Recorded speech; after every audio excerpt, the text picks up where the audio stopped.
जी hello, नमस्कार, सत श्री अकाल, आदाब आप सबको। जी मैं आपका नवरूही और I am a disciple of Shujaat Ali Khan, grandson of Ustad Salamat Ali Khan. और मैं प्रोफेशनली म्यूज़िक टीचर हूँ और प्रोफेशनली प्रोग्राम्स भी करता हूँ, जैसे कि सूफ़ी म्यूज़िक, क्लासिकल, गज़ल। और आज सात्विक चैनल की तरफ से आज मेरे इंटरव्यू है और मैं कुछ आपको सुनाऊंगा और कुछ बताऊंगा अपने बारे। तो मेरे मुताबिक कुछ गाने बजाने से कुछ शुरू किया जाए। मैं आपके सामने एक गज़ल पेश कर रहा हूँ पहले, जो कि उस्ताद मेहदी हसन जी की है, जिनका नाम लेना भी बहुत बड़ी बात है। मैं ख्याल हूँ किसी और का, मुझे सोचता कोई और है, सरे आईना मेरा अक्स है। आईने के सामने मैं खड़ा हूँ, मैं खुद को दिखाई दे रहा हूँ पर मुझको दिखाई कुछ और दे रहा है। सरे आईना मेरा अक्स है, पसे आईना कोई और है। गा रे सा रे गा पा दा सा रे सा दा पा गा म रे सा। मैं ख्याल हूँ, मैं ख्याल हूँ किसी और का, मैं ख्याल हूँ किसी और का। मुझे सोचता कोई और है, सरे आईना मेरा अक्स है, पसे आईना कोई और है। मैं ख्याल हूँ, मैं ख्याल हूँ। तो बात करूँगा अब गज़ल की। गज़ल की जो असली बुनियाद है या जो असली कलाकार फ़नकार हो या गज़ल के, उस्ताद ग़ुलाम अली जी, उस्ताद मेहदी हसन, परवेज़ मेहंदी जी, हुसैन बख्श गुलो और बहुत बड़े बड़े दिग्गज हुए हैं हमारे गज़ल के, जैसे कि उस्ताद रफ़ीक हुसैन, जिन्होंने बहुत सी गज़लें कंपोज़ की हैं। ग़ुलाम अली साहब जी ने उनकी कॉम्पोजिशंस गाई हैं बनी हुई, और उनके शागिर्द हैं कहते हैं। तो इनके बारे में आजकल के टाइम में जो बच्चे हैं उनको बड़ा कम पता है ऐसे लोगों के बारे में, क्योंकि सबसे बड़ा कारण ये है कि एक तो उनको शिक्षा नहीं दी जा रही असली संगीत की।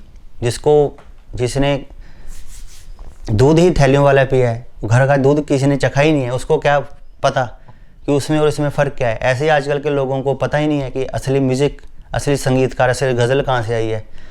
और इंडिया में भी आजकल बहुत लोग गज़ल गाते हैं।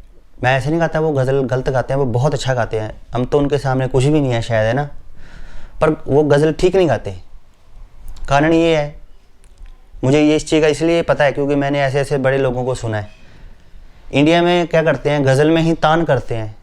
वो गज़ल में ही तान कर रहे होते हैं और गज़ल में ही गलत तरीके से लाप होते हैं। कुछ देखे हैं मैंने कुछ ऐसे लोग, और कुछ गलत तरीके से तान ले लेते हैं, तो वहाँ से गज़ल ख़राब हो जाती है, क्योंकि गज़ल का अंदाज़ होता है बनाने का। अब फॉर द एग्जाम्पल ले रहा हूँ मैं, अगर मैं गज़ल को ऐसे गाऊँगा तो वो गज़ल ख़राब हो जाएगी। देखिए जैसे कि इसी गज़ल को रिपीट कर लेता हूँ।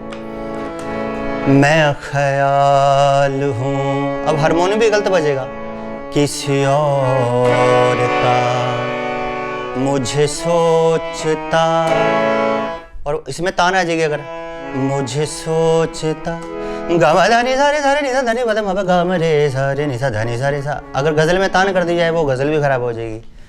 तो गज़ल का जो अंदाज़ है वो मीठा होता है, रसीला होता है, उसको सॉफ्ट तरीके से गाया जाता है। क्लासिकल की बात करूँगा, क्लासिकल पेट का गाना है, जो गज़ल है वो गले का गाना है, क्योंकि वो पेट से नहीं गाई जाती मेरे मुताबिक, क्योंकि गज़ल मीठी सी चीज़ है। मैं ख्याल, और क्लासिकल है वो पेट से निकलता है, खुला गाना होता है। उदाहरण दूंगा, जैसे कि राग पकड़ता हूँ मैं, मार्कों से ले लेता हूँ। सा द नि सा सा गा म ध धा म म ग म ध ग म ग सा गा नि सा ध नि सा गा नि सा ध नि सा गा म ध नि सा ध नि ध म ध ग म सा गा नि सा ध नि सा गा धा। इसका अंदाज़ क्लासिकल का असरदार अंदाज़ होता है, जोर का अंदाज़ होता है। अगर इसको हम सॉफ्ट कर देंगे, जैसे कि सा गा मा धा मा गा मा गा सा नी सा, थोड़ा थोड़ा गज़ल के पैटर्न चले जाएगा, है ना। ये मैंने क्लासिकल की बात इसलिए की है कि जो पुराने घराने थे, जैसे कि पुराने घराने हो गए शाम चौरासी, पटियाला, आगरा, दिल्ली, ग्वालियर, और भी बहुत से घराने हैं जो ख़त्म हो चुके हैं। ख़त्म मतलब कि आगे है ही नहीं, गा नहीं रहे कोई। तो ऐसे ऐसे घरानों का गाना अलग अलग अंदाज़ होता है। पटियाला घराना के तान अंदाज़ अलग है, लाप अलग है, और शाम चौरासी का तो अंदाज़ ही अलग है। दिल्ली घराने की तान बड़ी फेमस है। तो क्लासिकल का अंदाज़ अलग होता है। आजकल के टाइम में क्या है, कुछ लोग गा रहे हैं, वो कहते हैं कि हमारा पटियाला घराना है। उनको ये नहीं पता पटियाला घराना होता क्या है। आपने कभी नहीं ऐसे सुना होगा कि गज़ल में घराने होते हैं। घराने होते हैं क्लासिकल में, है ना, क्लासिकल में ही घराने होते हैं। तो आजकल लोग, किसी ने कव्वाली गाई, वो कहते हैं हमारा पटियाला घराना है। कोई गज़ल गा रहा है, भाई आप कौन से घराने के, वो भी कहते हैं हम पटियाला घराना है। घराने होते हैं क्लासिकल में। जो पटियाला घराना है, उस्ताद जैसे अमानत अली खान, फ़तेह अली खान, वो पटियाले घराने के थे। जब कोई बंदा कह रहा है कि मेरा पटियाला घराना है, जब उसकी गायकी ऐसे लोगों की गायकी के साथ मैच कर रही है जिनका पटियाला घराना है, तब वो हकदार है कि मेरा पटियाला घराना है। जिसको ये नहीं पता कि घराने की गायकी होती क्या है, वो कह रहा है कि मेरा पटियाला घराना है, ये है फलाना ढिमकाना। तो सबसे पहली बात है कि क्लासिकल के बंदे को समझ होनी चाहिए कि क्लासिकल है क्या, घरानों का मतलब क्या होता है। घराने का मतलब होता है स्टाइल, अंदाज़। फॉर एग्जाम्पल, मैं ये इस घराने का गाना गा रहा हूँ आज, है ना, मतलब मैं उस उस्ताद को कॉपी कर रहा हूँ या उस उस्ताद का कलर मेरे में आ रहा है, तब वो घराना बनेगा। अब मैं गा कुछ और रहा हूँ, अब मैं कह रहा हूँ कि बनाना शेक पी रहा हूँ, उसमें है ही खुशबू नहीं उसमें, तो बनाना की, तो कैसे बनाना शेक हो सकता है। तो हर चीज़ की जो है वो कलर होता है। तो एक तो ये बात मैं कहना चाहता था। और दूसरी बात करूँगा कि आजकल के टाइम में अच्छी शिक्षा नहीं रही। पुराने ज़माने में क्या होता था, उस्ताद, एक बात याद आई मुझे, उस्ताद अहमद जान थिरकवाजी की बात। मेरी बात एडिट मत की जाए, इसको प्रॉपर इसको एक्सपोज किया जाए। उस्ताद अहमद जान थिरकवाजी ने अपने शागिर्द को कहा, वीडियो गूगल पे पड़ी है, सॉरी यूट्यूब पे पड़ी है, चेक कर सकते हैं आगे आप सभी। उन्होंने अपने शागिर्द को कहा कि बेटा उस्तादों की संगत करनी चाहिए, उनके साथ बैठना उठना चाहिए, तब बंदा उस्ताद बनता है। कॉलेज में जाकर नहीं उस्ताद बनता, कॉलेज में नहीं बनता उस्ताद। तो सबसे पहली बात तो ये है, डिग्री का काम चल पड़ा है। मेरी बात को एडिट ना की जाए, फिर बता रहा हूँ। आजकल डिग्रियों के काम पे बेस हो रहे हैं। मैं नाम नहीं लेना चाहूँगा, मैंने बहुत ऐसे टीचर्स देखे हैं, इवन तक ऐसे प्रोफेसर भी देखे हैं जिनके पास उस्ताद पढ़ा नहीं है। उस्ताद बात अलग है, टीचर तो हर कोई बन जाता है ना। उनके पास डिग्रियाँ होती हैं, पर उस काबिल नहीं होते वो कि वो किसी को आगे प्रॉपर सिखा सकें, क्लासिकल म्यूज़िक सिखा सकें, है ना। तो उस्ताद जो असली बंदे सीखे हुए हैं, जो बच्चे जो बहुत ऐसे उस्ताद सिखा रहे हैं घरों में, बेचारे गरीब लोग हैं, वो बेचारे घरों में मेहनत करके अपने बच्चों को शिक्षा दे रहे हैं। ये उस्ताद शफ़क़त अली, मेरे चाचा उस्ताद जी, उन्होंने भी एक इंटरव्यू में बात करी है यही, है ना, कि डिग्रियाँ वाले लोगों को जॉब मिल जाती है और जो असली उस्ताद लोग हैं वो बेचारे घरों में बैठे हैं, वो कह रहे हैं। और उन्होंने ये भी बात बोली है, जॉब भी उनको मिलती है जिनकी पहले ही मिलें चल रही है। जो असली मेहनती लोग बैठे हैं, जिन्होंने चार चार घंटे का रियाज़ किया है, एक रात को 4-4 घंटे गाते रहते थे। उस्ताद सलामत अली खान ने भी बात करी है। उन्होंने कहा कि जब उनकी महफिलें लगती थी, उन्होंने स्टार्टिंग में कहा है, कह रहे हमें यह एहसास नहीं कि आज हमें कम लोग सुनने आए हैं। वो कहते हैं कि अब कभी कभी हमारे साथ ऐसे होता रहता है, गिला कहते हैं गुस्सा होने को। उन्होंने कहा हमें उससे भी गुस्सा नहीं है जो हमें आज नहीं सुनने आया। अरे गुस्सा तो उससे है जिसको पता ये चीज़ क्या है, वो फिर भी ना सुनने आए। तो ये तो वो बात है जो असली म्यूज़िक होता है ना, ये मिर्ज़ा गालिब वाला काम। जैसे कि मिर्ज़ा गालिब जो को किसी ने कहा था कि जो आपकी शायरी है वो 100 में से एक बंदे को समझ आती है, 99 को समझ ही नहीं आती। तो मिर्ज़ा गालिब ने उस बंदे को जवाब दिया पलट के कि मैं लिखता ही एक के लिए हूँ, 99 के लिए मैं लिखता ही नहीं। तो ऐसा ही ये है, जो असली गाना बजाना है, इसको समझने के लिए अच्छा सीखना जरूरी है और अच्छा सुनना जरूरी है। जब तक अच्छा सुनाया नहीं जाएगा बच्चों को, अच्छा सिखाया नहीं जाएगा, जब तक बच्चा नहीं बनेगा और जब तक बच्चे को संगीत की समझ नहीं आएगी। मैं काफ़ी जगह पे एज ए जजमेंट पे भी जा चुका हूँ म्यूज़िक कॉम्पिटिशन्स में। मैं पीजीआई में, हमारे चंडीगढ़ में, वहाँ पे मैं 2 साल एज ए जज रहा हूँ म्यूज़िक कॉम्पिटिशन्स में। और मैं 94.3 रेडियो स्टेशन की तरफ से भी मैं एज ए जजमेंट पे गया था म्यूज़िक कंपटीशन में। और मैं बहुत सालों से सिखा रहा हूँ और मैं अब तक भी सीख रहा हूँ। मेरी सारी ज़िंदगी की ख्वाहिश ये है कि मैं सारी उम्र सीखता रहूँ अपने उस्ताद से, और जितना है उतना बच्चों को सिखाता रहूँ। और जो मेरा घराना है शाम 84, जिसको मैं कॉपी करता हूँ, जिसको मैं फॉलो करता हूँ, उसको सीखूँ और सिखाता रहूँ आगे। मेरे गुरुजी ने बात कही है, शुजात अली खान ने, कि मीडिया के आजकल के टाइम में इतना बड़ा रोल है। जो टैलेंट है वो भी आगे आ गया है, जो नॉन टैलेंट है वो भी आगे आ गया है। आजकल आप देखते होंगे इंस्टाग्राम, फेसबुक या और भी जो हमारे सोशल प्लेटफॉर्म्स है, उसमें जिसको कुछ नहीं आता होता, जिसको हम कह देते हैं कि फजूल आर्टिस्ट है ना, जिसे ना कहीं सीखा होता है, ना किसी ने किसी उस्ताद की संगत की होती है, उसके व्यू बहुत ज़्यादा होते हैं। क्यों होते हैं? क्योंकि उनको ना तो गाना आता है ना उनको कुछ बजाना आता है, ना उनको कुछ समझ होती है। और जो सीखे हुए बंदे होते हैं उनके बड़े कम व्यू होते हैं, है ना। तो मेरे कहने का मतलब ये है, जो अच्छी चीज़ है उसको प्रमोट करना चाहिए, उनकी इंटरव्यूज़ होने चाहिए, ऐसे आर्टिस्टों को ढूंढना चाहिए, उनकी इंटरव्यूज़ होनी चाहिए, उनको कैसे कर रहे हैं, बच्चे कर रहे हैं। जैसे ये मेरा शागिर्द है अतुल मित्तल है, ये बड़ा अच्छा गा रहा है, ये गज़ल को भी बहुत अच्छा गाता है और क्लासिकल को भी बड़ा अच्छा गाता है। 2 महीने पहले की बात है, इन्होंने मेरे साथ राग दरबारी गाया। मैंने इनको कहा दरबारी गाओ, इन्होंने प्रॉपर दरबारी गाया और मैं बड़ा खुश था कि ये इतने बड़े राग को साथ दे रहे हैं मेरे को गाने के लिए। तो ये क्यों है?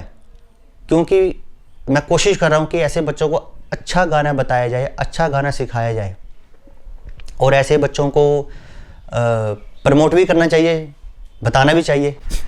और दूसरी बात करना चाहूँगा, उस्ताद शफकत अली खान जी ने बात कही है कि जैसा आप म्यूज़िक सुनोगे वैसा आपका माइंड होता जाएगा।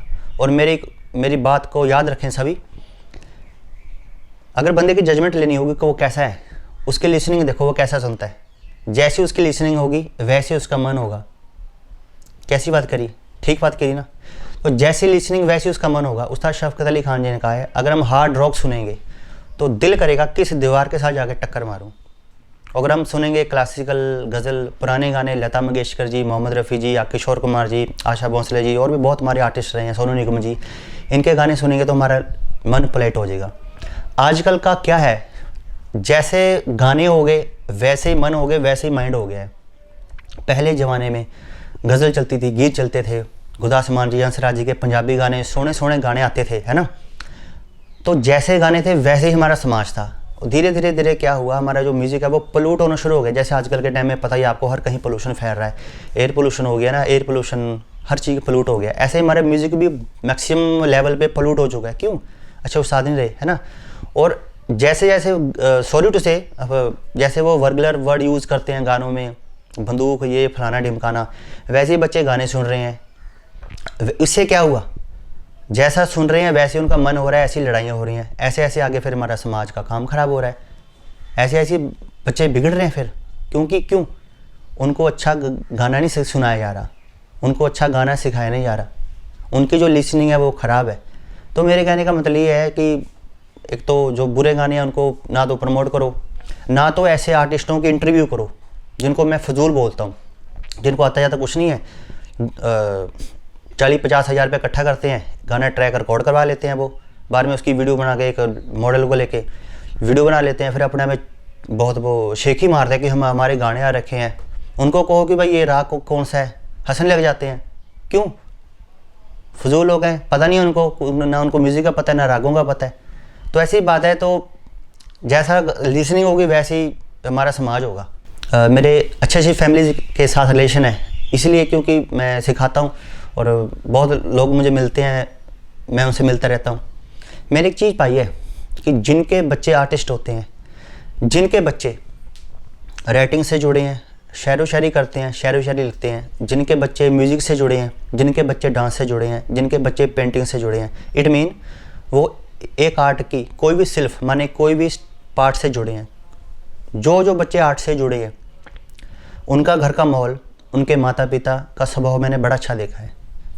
और उनके माता पिता जो पहले संगीतकार थे या जो पहले सीखना चाहते थे, उनकी ख्वाहिशें नहीं पूरी हो पाई, वो अपने बच्चों को सिखाते हैं। क्यों? उनके अंदर आर्ट थी, म्यूज़िक था, उन्होंने चाहा कि मेरे बच्चे सीखें। दूसरी बात, माँ बाप जो खुद आर्टिस्ट हैं वो अपने बच्चों को सिखा देते हैं और उनके बच्चे संगीत में अच्छा निकलते हैं। इससे क्या होता है, घर का जो वातावरण है पॉजिटिव रहता है, उनको संस्कार बड़े अच्छे रहते हैं उनमें। क्यों?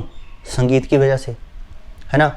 और जिस घर में, चलो जिस घर में तो नहीं बोलूँगा, मेरे कहने का मतलब ये है कि हर माता पिता को चाहिए कि वो अपने बच्चों को किसी ना किसी आर्ट से जोड़े कि वो बुरी तरफ ना जाएंगे। क्योंकि मेरा तजुर्बा है, जो मेरे पास बच्चे सीखे हैं अब तक, उनका नेचर और बच्चों से बड़ा डिफरेंट रहा है। क्योंकि उनका जो मेंटल लेवल है, जो सोचने की ताकत है और समझने का तरीका अलग हो जाता है, वो बड़ा अलग हो जाते हैं। यूथ फेस्टिवल्स होते हैं, म्यूज़िक कंपटीशंस होते हैं, बहुत ही म्यूज़िक कंपटीशंस होते हैं जिनमें बच्चों को पैसा दिया जाता है ना। क्या दे दिया जाता है, एक ट्रॉफ़ी दे दी जाती है, एक सर्टिफिकेट दे दिया जाता है। सर्टिफिकेट तो चलो काम आ जाता है, ट्रॉफ़ी किस काम की आएगी, वो घर में पड़ी है।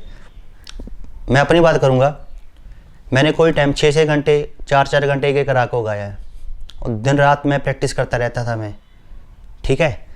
और ऐसे ही और बहुत लोगों ने प्रैक्टिस की है, मेहनतें की हैं। जब वो म्यूज़िक कंपटीशन लड़ते हैं बेचारे, उनको मिलता है क्या, ट्रॉफ़ी मिल जाती है, सर्टिफिकेट मिलता है। तो ना तो उनको कोई फाइनेंशियल हेल्प हुई कि वो अपने आप को प्रमोट कर पाएँ। एक एग्जांपल मेरा आपको दे रहा हूँ, एक म्यूज़िक कंपटीशन रख दिया गया, उसमें रख दिया गया कि जो ये म्यूज़िक कंपटीशन जीतेगा उसमें 3 लेवल हैं। पहले वाले को 2 लाख मिलेगा, ठीक है, सेकंड वाले को 1 लाख मिलेगा और थर्ड वाले को 50,000 मिलेगा। अब खुद सोचें, बच्चे जो आर्टिस्ट हैं, जो संगीतकार हैं, वो इस प्राइज़ को हासिल करने के लिए कितनी मेहनत करेंगे, दिन रात वो रियाज में लग जाएंगे कि हमने ये प्राइज़ लेना है, ठीक है। इसके पीछे क्या है, तो हर एक बच्चा संगीतकार बड़ी मेहनत करेगा कि हमने ये प्राइज़ जीतने हैं। जो जीत जाएंगे उनको भी खुशी है, जो नहीं जीते उनको भी खुशी है कि उनका रियाज हो गया। तो जब आपने रखी दी है, ट्रॉफ़ी दी है, वो ट्रॉफ़ी करनी क्या है, घरों में पड़ी है, वो तो आजकल खुद बना, जिसके पास नहीं है ट्रॉफ़ी वो खुद बना के घर में रख ले कि मैंने ली, झूठ बोल दे। तो मेन है कि government should plan this type of operations as well as the policies programs regarding the promotion of the music, है ना, through the financial helps to the artist. I am a graduate from DAV college Chandigarh. तो मुझे environment मुझे compulsory subject था। चाहे मैंने 5 subject clear कर लिए, जब तक इन्वायरमेंट क्लियर नहीं करूँगा मुझे डिग्री नहीं मिलेगी। तो ऐसे ही मेरे मुताबिक एक कंपल्सरी सब्जेक्ट म्यूज़िक होना चाहिए। इससे क्या है, हर एक बच्चा म्यूज़िक में आएगा, चाहे वो सीखे ना सीखे वो बात की बात है ना, बट ही और she will have to clear the exam of music, है ना। इससे क्या है, उसको थोड़ा बहुत मालूम होगा। जब वो कहीं खड़ा हुआ बैठा होगा, वहाँ कुछ म्यूज़िक चल रहा होगा, उसको कुछ तो पता होगा कि जब मेरा उस्ताद था, जो मेरा टीचर था, मेरा गुरु था स्कूल में, उसने हमें कुछ गज़ल सुनाई थी, कुछ राग सुनाए थे। जब वो टेलीविज़न में देखेगा कि ये क्या फजूल चीज़ें चल रही है और जो मैंने सुना था वो कुछ अच्छा था, कुछ तो उसको मालूम होगा ना। तो ऐसे है कि जो आजकल के जो नामी आर्टिस्ट हैं, नामी सिंगर है ना, नाम नहीं लेना चाहूँगा, पता आपको, सोशल मीडिया पे आजकल के टाइम में नाम मत लो तो ज़्यादा बेहतर है ना। उनको रागों का नहीं पता है, वो गाना गा रहे होंगे, ये है फलाना गाना, वो है ना, लोग पीछे नीचे ताड़े मार रहे हैं, सीटी मार रहे हैं, और वो जो गा रहा है उनको ये नहीं पता कि किस राग में है, किस ताल में गा रहा है वो। और आजकल के छोटे छोटे बच्चे जो बढ़िया सीख रहे हैं अच्छे उस्तादों के पास, जैसे ये अतुल है, इसको पता है कि मैं कौन से राग में गा रहा हूँ। अगर मैंने इसको कोई चीज़ सिखाई है, इसको पहले बताता हूँ कि बेटा ये राग है, इसके सुर ये हैं, इसका आरोह पकड़ी है, इसकी बंदिश ये है, इसकी गज़ल में इसको ऐसे गाना है, कव्वाली में गाने में इसको ऐसे गाना है। छोटे छोटे बच्चों को आजकल के टाइम में देखा जाए तो छोटे छोटे बच्चों वो बड़े समझदार हैं, उनको पता है, रागों का पता है, गाने का पता है, ताल का पता है। क्यों? वो अच्छे उस्तादों के पास सीख रहे होते हैं। जो आजकल के जो नामी आर्टिस्ट हैं, जिनको आता जाता कुछ नहीं है, सॉरी टू से कहना चाहूँगा, क्योंकि वो कंप्यूटर बेस्ड आर्टिस्ट हैं, जो वो उनका नाम हो गया, पर वो असली संगीतकार नहीं है वो। क्योंकि एक तो ये इसलिए संगीतकार, असली संगीतकार वो है मेरे मुताबिक जो असली चीज़ का प्रचार करे, असली चीज़ की प्रमोशन भी करे, अपनी भी करे, है ना। मैं कभी भी गाता हूँ, कहीं भी गाता हूँ, सबसे पहले मैं अपने उस्तादों का नाम लेता हूँ, क्योंकि वहाँ से हमें ये चीज़ का पता लगा है। पुराने लोग देखें, पंडित भीमसेन जोशी जी, पंडित जसराज जी, उस्ताद सलामत अली, नज़ाकत अली खान का तो बहुत बड़ा नाम है, इनका तो नाम लेना ही बहुत बड़ी बात है। उस्ताद अमीर खान, पंडित DV पुरस्कार, है ना, और भी बहुत बड़े बड़े उस्ताद हुए हैं कि जो ऐसा काम कर गए, जो इतिहास ही रच के, और जो उनके पूर्वज थे वो तो पता नहीं क्या थे। तो असली चीज़ को प्रचार करना चाहिए कि हमारे बच्चे अच्छी तरफ को जाएं। और मेरा शागिर्द अतुल मित्तल आपको थोड़ा सा राग सुनाएगा, राग दरबारी है ना, सुनाओ।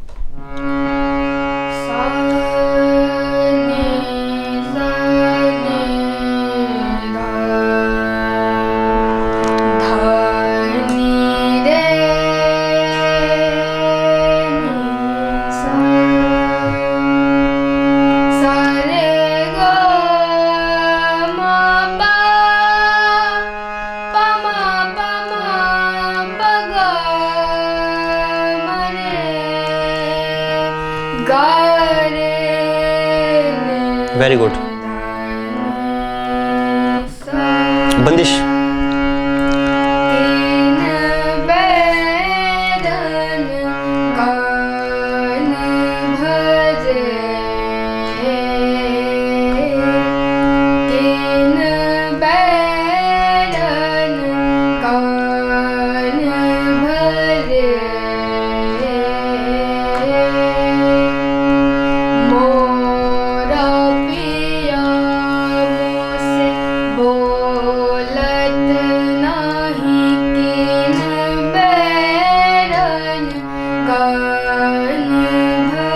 Very good, thank you.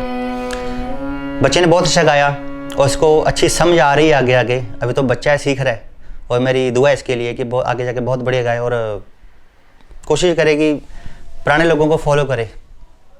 Thank you.